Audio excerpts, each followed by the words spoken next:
estamos no terceiro dia de uma série que nós demos um nome para ela, Vivendo para a Glória de Deus.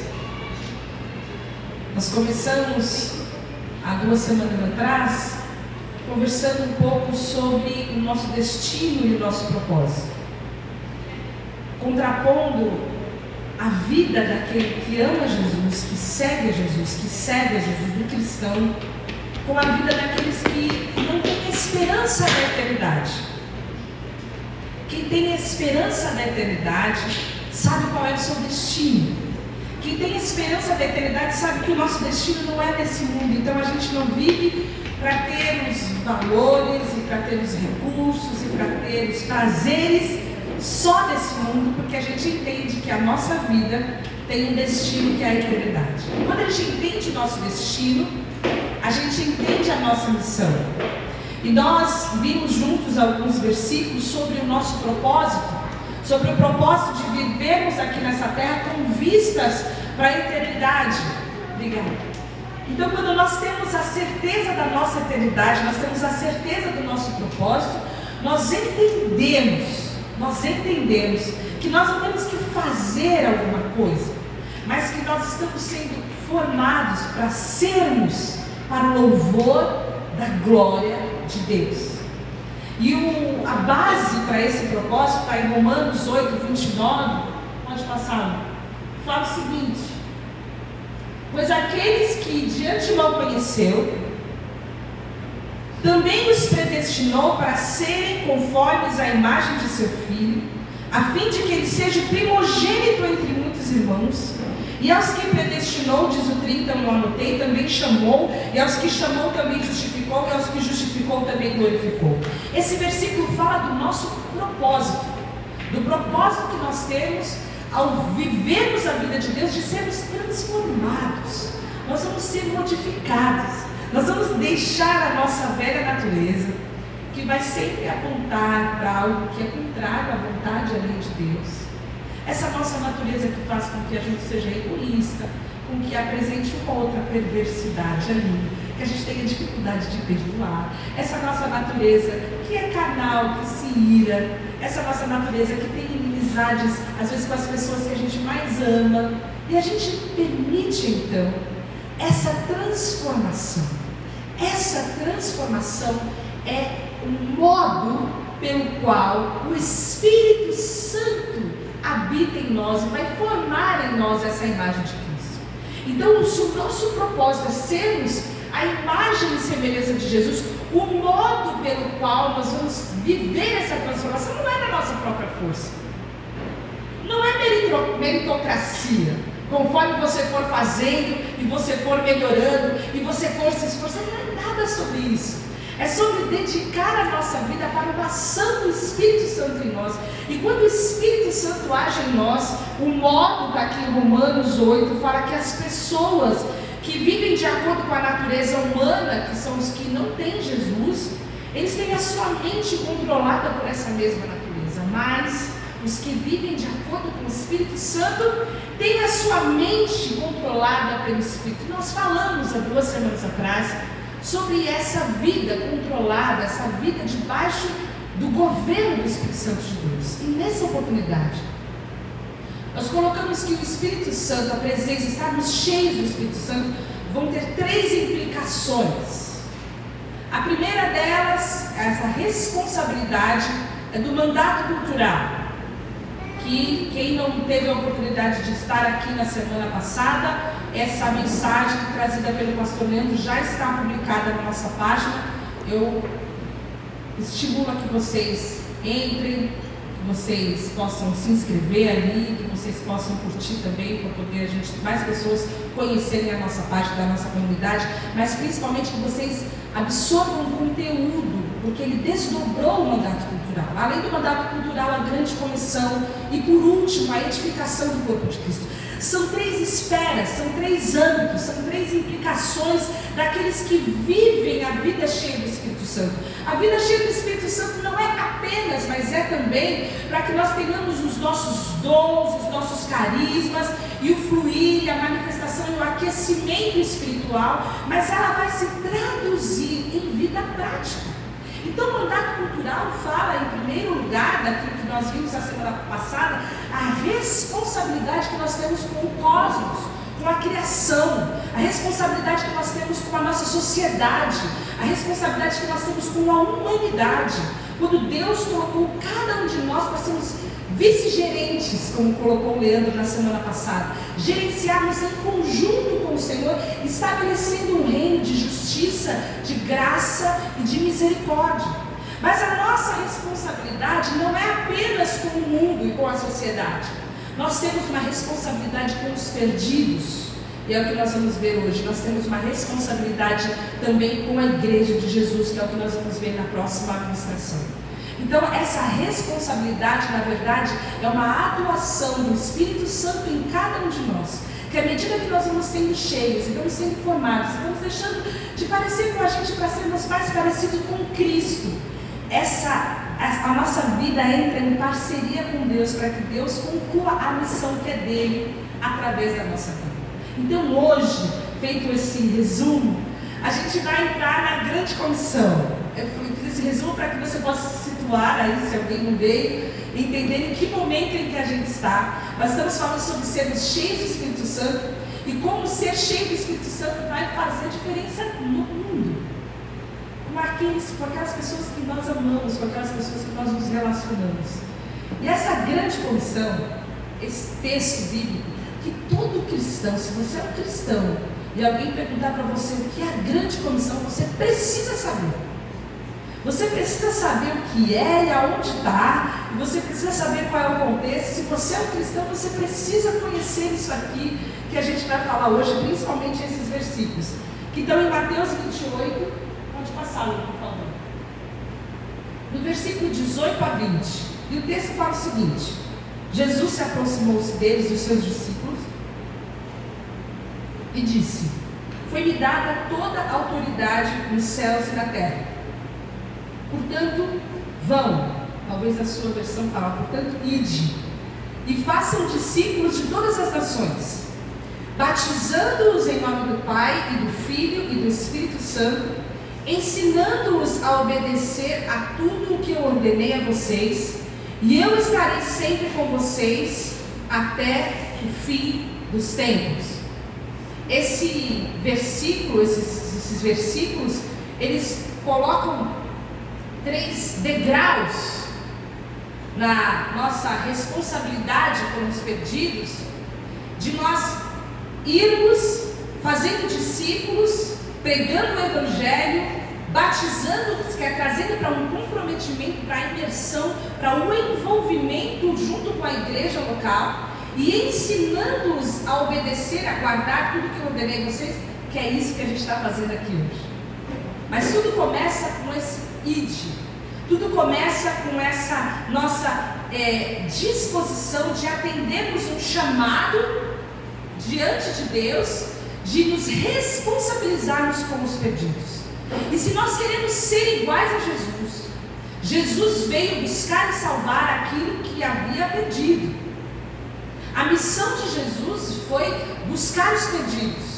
E quando nós falamos que nós queremos ser iguais a Jesus, a primeira coisa que deve arder no nosso coração é a motivação que fez com que Jesus fosse encarnado, habitasse entre nós, deixasse um exemplo entre nós, mas principalmente derramasse a sua vida na cruz, aquele que já era, antes da fundação do mundo, o Cordeiro que foi morto, que dispôs a sua vida para que com o seu sangue a humanidade fosse redimida de todo o pecado. Quando nós entendemos o plano, nós olhamos o panorama da salvação, da redenção, nós não temos como, cheios do Espírito Santo, não nos comprometermos com os perdidos. Isso deve arder no nosso coração. Essa é a principal, sem dúvida, missão da igreja. É para isso que nós estamos aqui. Deus vai usar todos e cada um de nós para que o reino seja proclamado. Nós vamos fazer isso. Eu vou fazer isso. Você vai fazer isso. É para isso que nós estamos aqui. Para isso que nós estamos plantados ainda aqui. E nós podemos entender o ID como um desdobramento do mandato cultural, porque enquanto nós vamos glorificar a Cristo, governando e atuando com responsabilidade em nossos nichos de atuação, lá no nosso trabalho, lá na nossa família, lá com os nossos vizinhos, como o exemplo que o Leandro trouxe, correndo para o corredor, para o atleta, em tudo que a gente faz, nós glorificamos o nome de Jesus, nós passamos a ser exemplo, sal e luz. Então, a consequência disso é que nós somos testemunhas do reino de Deus, da grandeza de Deus, nós somos sinais do reino de Deus onde nós estamos plantados.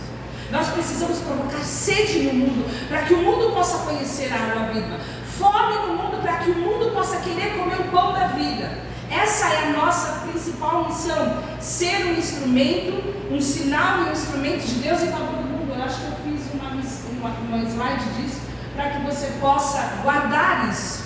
Essa é a nossa missão ao vivermos para o louvor da glória de Deus. Então, cada um de nós, pensa na sua vida, no que você faz segunda, no que você faz segunda de manhã, no que você faz segunda tarde.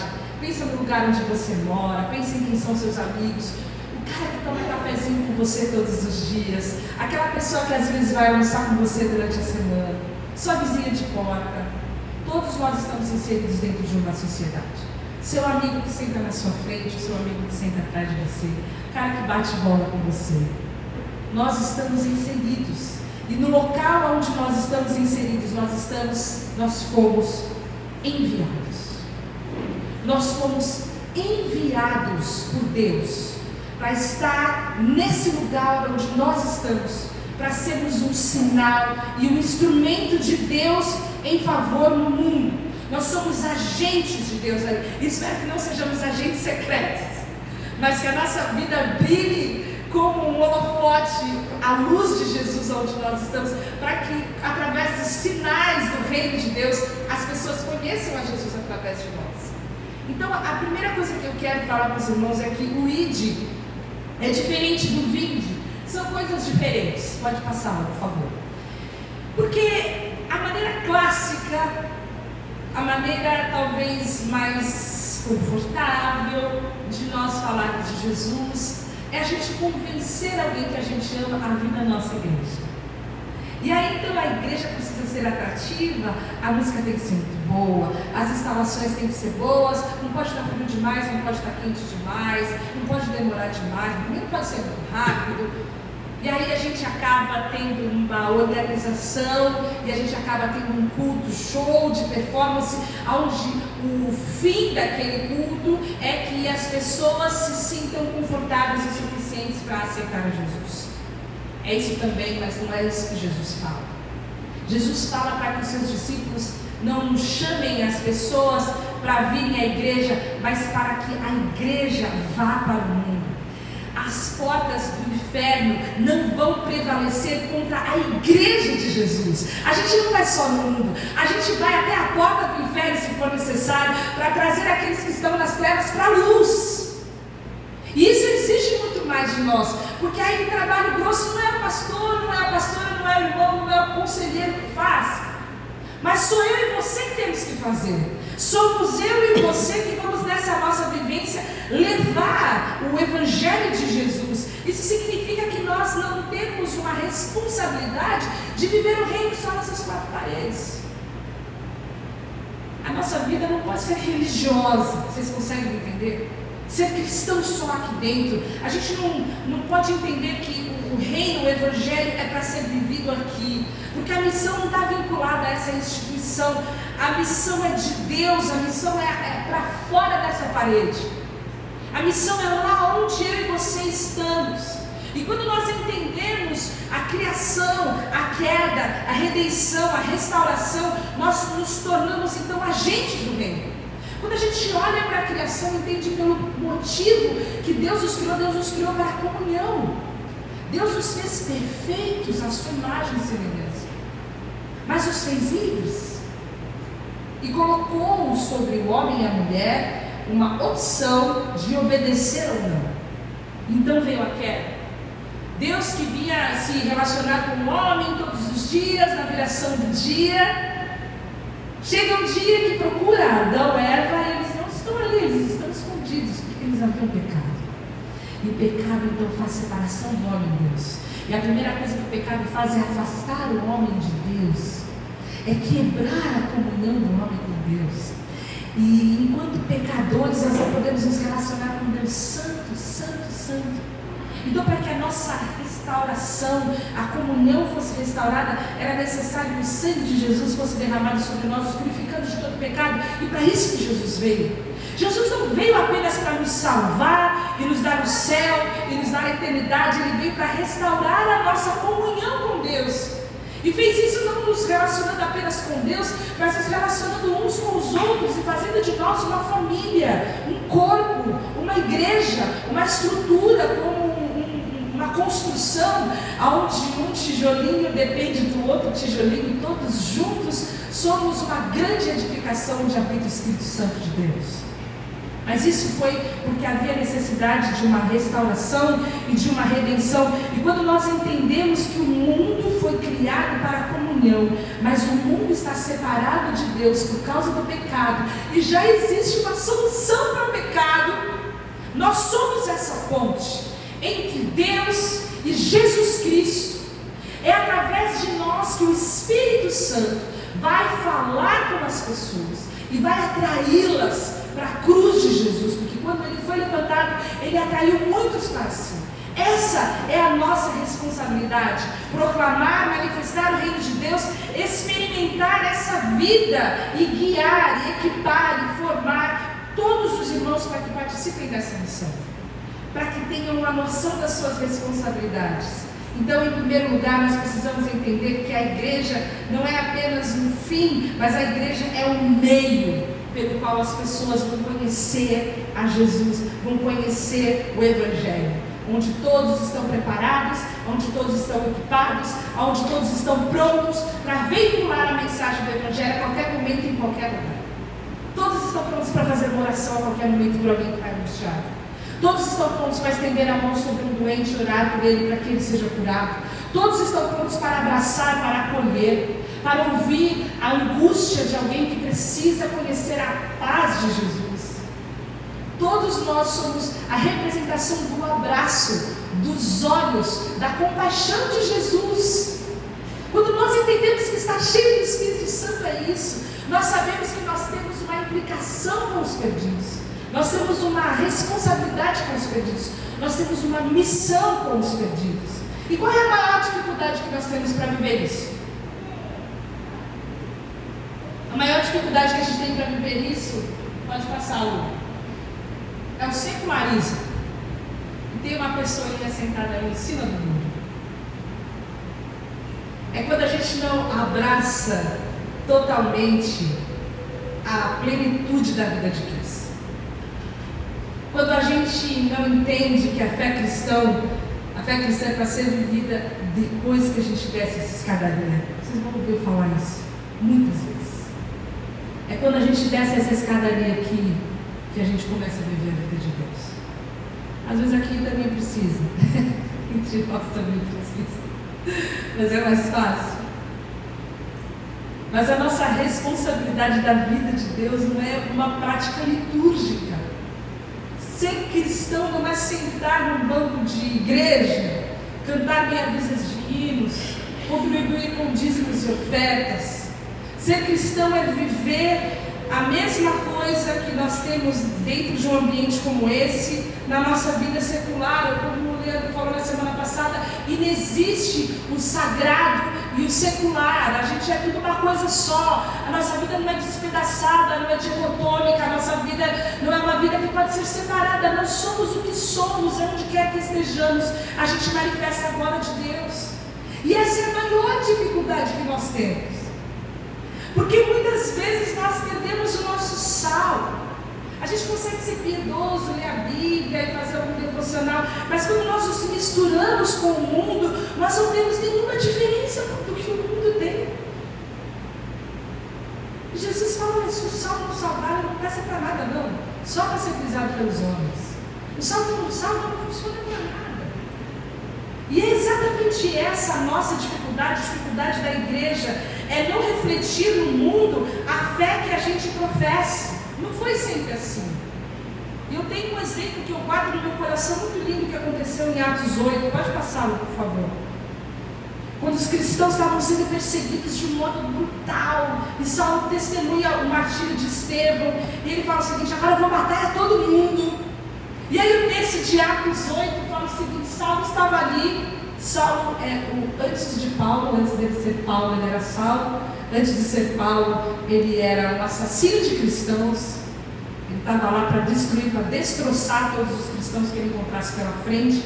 E ele estava ali consentindo com a morte de Estevão. Naquela ocasião se desencadeou uma grande perseguição contra a igreja de Jerusalém. E o texto fala: todos, exceto os apóstolos, foram dispersos pelas regiões da Judeia e Samaria. E os que haviam sido dispersos pregavam a palavra por onde quer que fosse. Pensa numa perseguição onde todas as igrejas são fechadas. E as pessoas correm para matar a gente corre para lugares onde o evangelho não foi conhecido. Vamos supor que Guarujá, Cubatão, Vicente Carvalho, São Vicente e Praia Grande. E daqui a pouco ouviu-se dizer que em cada uma dessas cidades havia a pregação do Evangelho de Jesus. Porque para esses irmãos que viviam a plenitude de ser cheio do Espírito Santo, o Evangelho não era algo que acontecia apenas dentro dos ambientes religiosos. O Evangelho estava sendo pregado aonde quer que aquelas pessoas paravam. Aonde eles paravam, aonde eles encostavam, eles estavam falando do reino de Deus. Então aqui nasce a ideia de uma palavra muito conhecida, uma frase muito conhecida de Charles Spurgeon: passa, filha, fala o seguinte: todo cristão é um missionário ou é um impostor. Vocês já ouviram falar isso? Todo cristão, ou ele é um missionário, ou ele reconhece que ele está em missão, ou ele é um impostor.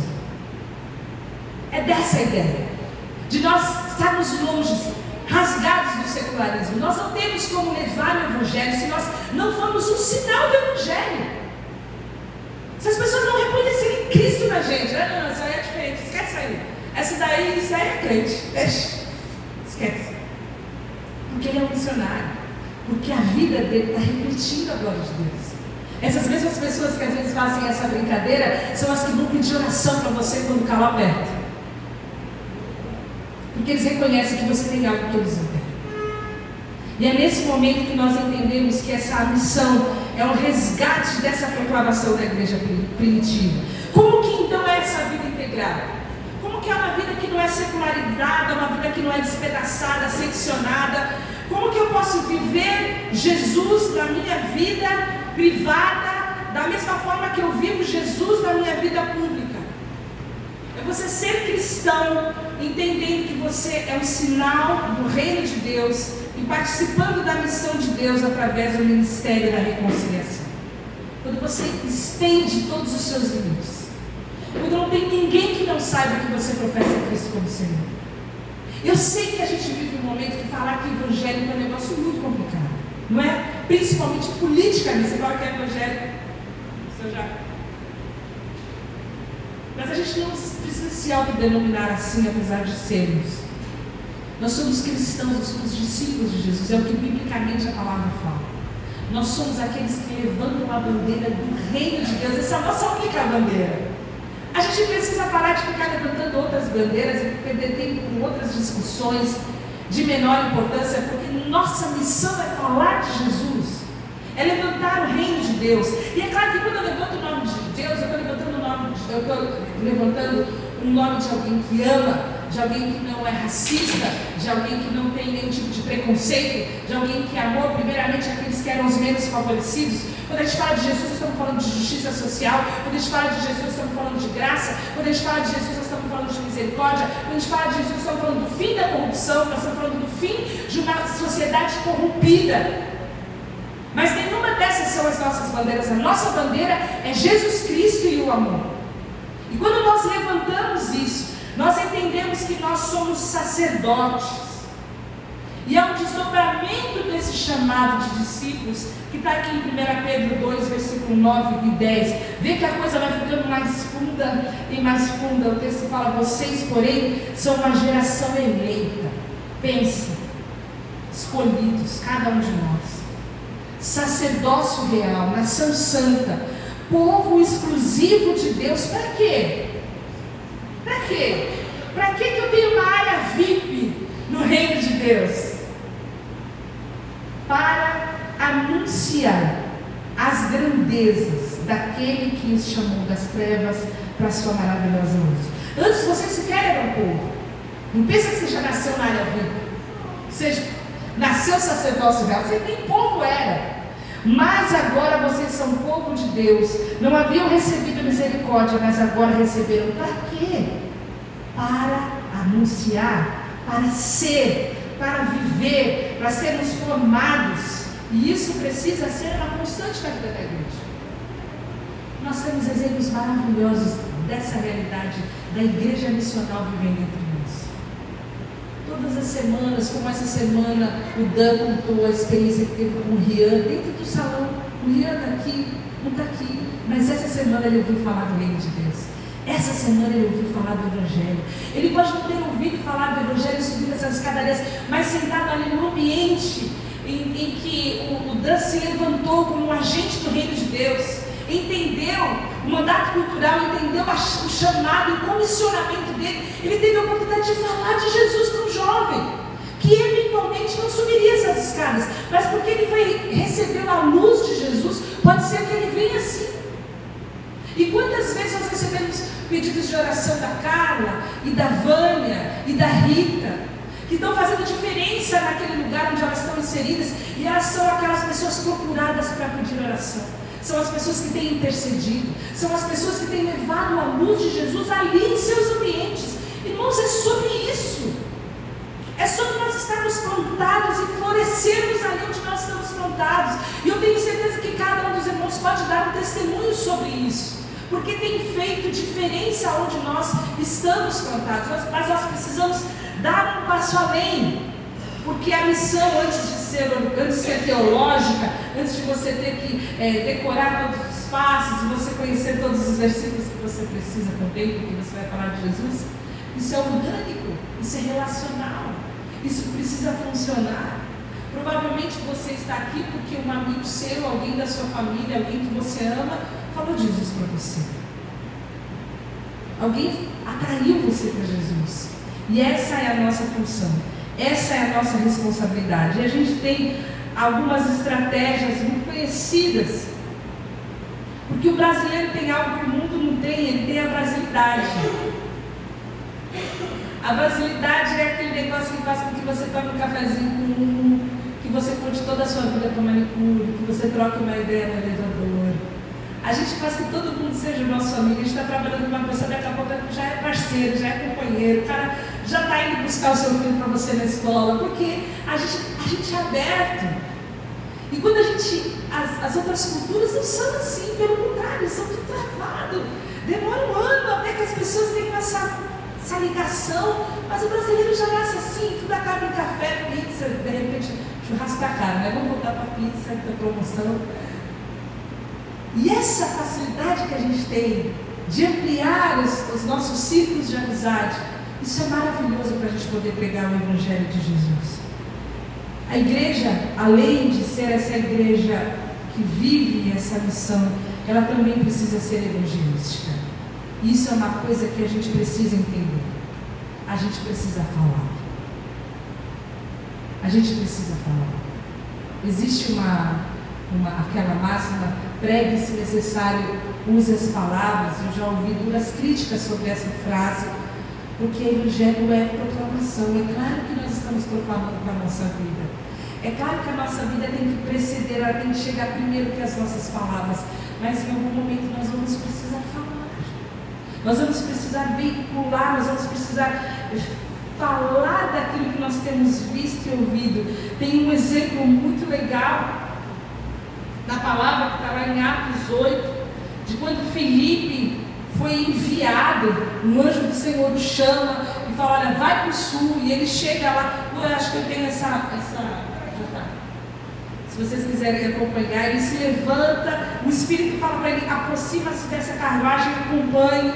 E quando ele chega do lado do eunuco, ele pergunta para ele, o que é que você está lendo aí? E ele estava lendo Isaías. E aí ele entra, e eles conversam, e o Evangelho é veiculado.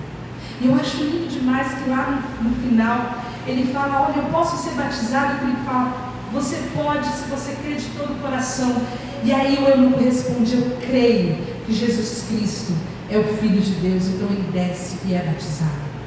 E essa é a coroação da nossa missão. Quando nessa oportunidade que Deus nos dá, aquela pessoa que está ouvindo de Jesus pode declarar: eu creio que Jesus Cristo é o Filho de Deus. Eu creio. É para isso, irmãos, é para isso que nós somos chamados. Romanos 10 fala o seguinte, a partir do versículo 12: não há diferença entre judeus e gentios, pois o mesmo Senhor é o Senhor de todos e abençoa ricamente todos que o invocam, porque todo aquele que invocar o nome do Senhor será salvo. Isso é uma coisa importante, porque às vezes nós gostamos de pegar para os prováveis. Essa pessoa é tão boazinha, ela só precisa de Jesus. E esse sujeito aí, não vou nem falar de Jesus para ele, a vida dela é toda estragada, todo arrebentado, tudo piado. E o texto começa dizendo que não tem diferença. Deus abençoa todos que o invocam, porque todo que invocar o nome do Senhor será salvo. Lembrem da parábola do semeador. O semeador saiu a semear e ele foi lançando a semente. Dos 4 terrenos, apenas um deu fruto, mas ele não deixou de lançar a semente, que ele achou assim: isso aqui não vai dar nada. Se terreno pedregoso aqui, eu não vou jogar a semente aqui, gastar minhas sementes à toa. Ele saiu a semear. E o texto continua dizendo: como, pois, invocarão? Como que invocarão aquele em quem não creu? E como crerão naquele de quem não ouviram falar? E como ouvirão se não houver quem pregue? E como pregarão se não forem enviados? Como está escrito: como são belos os pés daqueles que anunciam as boas novas. No entanto, nem todos os israelitas aceitaram as boas novas, pois Isaías diz: Senhor, quem creu em nossa mensagem? Agora presta atenção no último versículo: a fé vem se ouvir a mensagem, e a mensagem é ouvida mediante a palavra de Cristo. Como eles vão crer se eles não ouvirem? E como eles vão ouvir se não há quem pregue? E como eles vão crer se a palavra, que é a palavra de Cristo, não está sendo veiculada? Vocês conseguem entender a responsabilidade da igreja nisso? O mundo precisa ouvir a palavra para crer, para que eles possam ter acesso à cruz e à salvação. E isso quer dizer que eu e você somos comissionados, e são lindos os pés daqueles que anunciam as boas novas de salvação. A grande comissão é entendermos que nós somos embaixadores do Ministério da Reconciliação. Eu li esse versículo há 2 semanas atrás. E esse versículo fala: olha, nós somos embaixadores de Cristo, como se Deus estivesse fazendo seu apelo por nosso intermédio. Por amor de Cristo suplicamos: reconciliem-se com Deus. Esse versículo é lindo porque ele fala de reconciliação, não é só de salvação, é de reconciliação, é de volta ao propósito. Vivam com Deus, sejam íntimos, vivam em comunhão, reconciliem-se, porque Deus tornou pecado por nós, aquele que não tinha pecado, para que nele nos tornássemos justiça de Deus. Proclamação, irmãos. Proclamação. É uma das hastes desse guarda-chuva. Além da proclamação, nós vamos ainda batizar, discipular, ensinar, tudo isso com amor, porque isso sem amor não serve para absolutamente nada.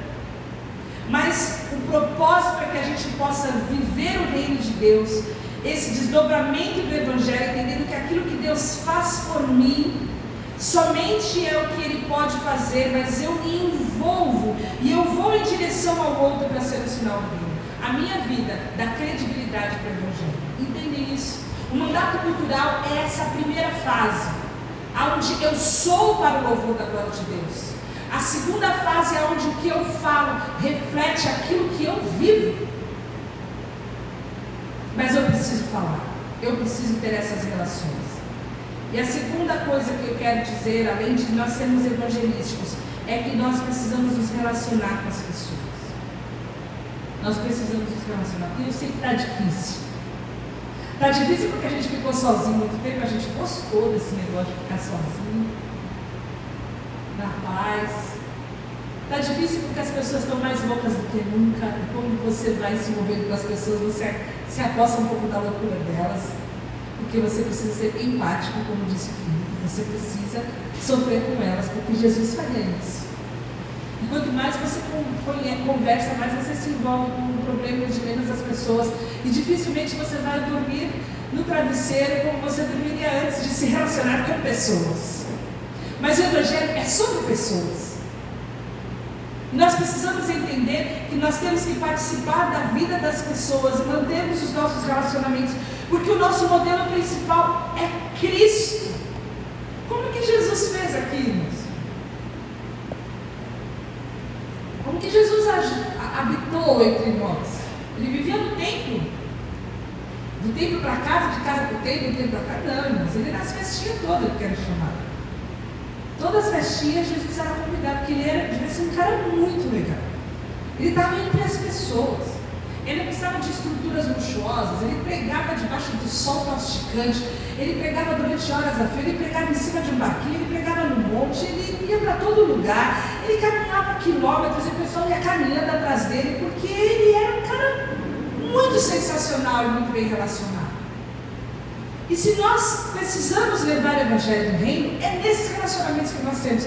Mesmo que a gente não seja tão sensacional assim, tem meia dúzia lá que precisa ouvir falar do Evangelho, e só eu e você temos relacionamento com essas pessoas. Nós precisamos entender isso. E eu queria desafiar você a você pensar nos seus relacionamentos, a você que pode passar a você pensar nas pessoas que estão ligadas a você. Pense nas últimas relações que você manteve com pessoas carentes de Jesus. E quero desafiar a você orar por essas pessoas. Separa 3 pessoas, 4 pessoas, uma pessoa que seja, mas separa alguém. Peça ao Espírito Santo que te direcione, para que você ore por uma oportunidade de falar de Jesus para essa pessoa. Quando a gente ora de acordo com a vontade de Deus, as coisas acontecem. Deus está esperando. Eu gosto do versículo que fala que os campos estão brancos. Sabe, para a colheita, está tudo maduro, mas são poucos os trabalhadores. São poucas as pessoas que querem entregar. E como eles invocarão? Como eles vão crer?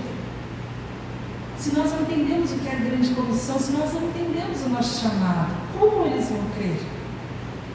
Como? Pense nos seus amigos, irmãos. As pessoas que se divertem com você, que comem pizza com você, que você tem os seus melhores dias com essa pessoa, de fato você usou minhas vezes, você nunca falou de Jesus para essas pessoas. Eu posso até te perguntar, que amor é esse? Que você não se importa, que eles estão perdidos. Essa é a nossa missão. E pode ser que você não queira queimar o seu filme. Porque pode ser que você ainda não esteja vivendo a intensidade, a plenitude da vida de Deus, e você ainda esteja tão misturado com o mundo, que talvez você chegue até pior do que eles. E isso você não vai fazer sozinho, irmãos. Ninguém nunca vai subir nesse púlpito e falar que você pode ajeitar a sua vida, que você pode se ajeitar, e você pode andar direito, porque ninguém pode fazer isso. Isso é uma ação do Espírito Santo em nós. É só Ele que pode fazer. Nós somos salvos pela graça. É tudo sobre a graça de Jesus. Mas Ele colocou em nós o seu Espírito que nos capacita a vivermos, a sermos transformados à imagem de Cristo. É sobre abrirmos as nossas vidas e clamarmos ao Espírito Santo que seja formado em nós a imagem de Cristo, para que nós sejamos transformados. Ele é que vai fazer todas as coisas. Nós vamos ter essa fé gerada por Ele e pela palavra. Há uns dias atrás, uns meses atrás, nós trouxemos para os irmãos a visão da igreja. E é gostoso a gente reler juntos, dentro desse contexto do que nós temos falado nas últimas semanas, e vamos concluir na semana que vem. Porque o que nós desejamos, a nossa missão, é queremos ser uma igreja que expressa a glória de Deus através da vida em comunidade, vivendo o amor em verdade, adorando, servindo ao Senhor e uns aos outros, proclamando o Evangelho do Reino, crescendo no conhecimento de Deus, segundo a imagem de Jesus. É isso que nós desejamos. É para isso que nós estamos aqui. É para isso que nós estamos aqui nessa manhã. Para equipar cada irmão, para que entenda o seu chamado, para que entenda a grande comissão e seja para o louvor da glória de Deus a partir dessas escadarias. Expresse o reino e o amor de Deus ali naquela meia dúzia de pessoas que suportam e amam você. Que você seja uma referência e um sinal do reino de Deus. Ore por essas pessoas. Peça ao Espírito Santo, nesse momento, que coloque nomes. E esses nomes vão fazer parte da sua vida de oração, fazer parte do seu momento de intercessão. Interceda por essas pessoas, pelas suas famílias, pelas suas crises, pelos cônjuges, pelos filhos. Imerja em oração por essas pessoas. E creia que Deus vai dar uma oportunidade. E depois você vai poder vir aqui na frente e dar testemunho daquilo que Deus fez a partir desse período de oração. É um desafio que eu faço aos irmãos em nome de Jesus. Que você faça a diferença, que você seja a luz, que você aceite o chamado, que você vá para o mundo, porque depois começa a nossa responsabilidade com a igreja de batizar, de ensinar, e a gente vai ver isso na semana que vem. Vamos orar? Senhor, te agradecemos pela tua palavra, e nós nos sentimos honrados, porque como lemos, nós nem povo éramos, nós éramos os perdidos. Mas além do Senhor, com a tua infinita graça, porque nós não merecemos nos resgatar, o Senhor ainda nos capacitou para sermos agentes do teu reino. Senhor, eu peço que haja fé no coração de cada um dos meus irmãos. Fé para crerem no chamado que receberam.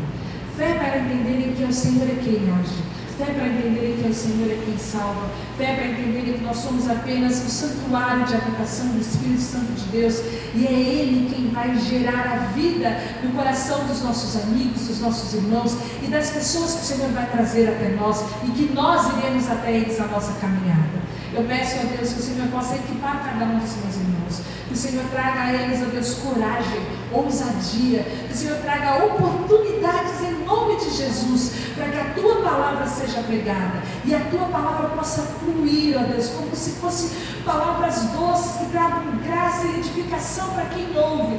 Abençoa, Senhor, em nome de Jesus, cada um dos meus irmãos desse ministério, para que possamos ver o crescimento orgânico, real, de pessoas comprometidas em serem cheias do teu Espírito Santo. É isso que nós desejamos, é a isso que nós nos dispomos, é para ti que nós dizemos: eis-nos aqui, Senhor, pode nos enviar, em nome de Jesus, nos capacita para o louvor da tua glória. Amém.